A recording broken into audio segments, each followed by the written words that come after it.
some of the concerns around conservation. But let's look at this through an economic lens, first of all. So how much money do we make off mineral royalties and levies at the moment?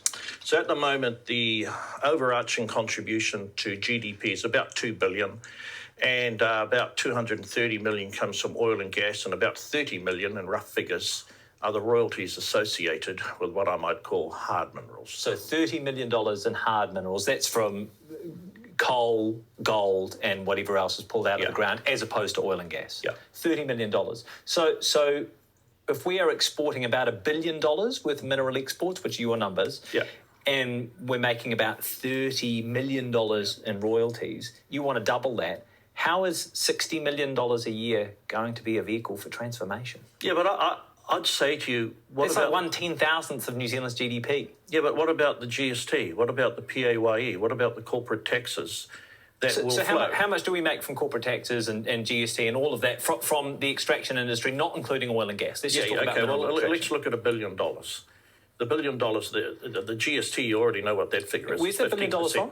Well, I'm saying, if you look at the $929 million associated with hard minerals... So that's exports, right? Yeah, that's exports.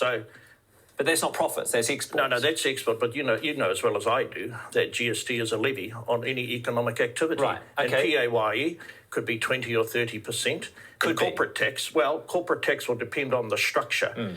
And I sort of feel that if we have the resources and we've got a cap on dairy, and we're struggling to plant any more forests because of concerns about productive land, and we have a problem with water storage for further horticulture, I want to open up minerals. Yeah, but I just want to consider those numbers again. So let's take those numbers at their most generous point, right? So let's take GST 15% on $1 billion, but this is $1 billion in exports, not $1 billion in profits. But let's call it $1 billion on 15% on profits, right? So that's 150 million. Add those royalties in, that's 180 million, and then PAYE as well of what?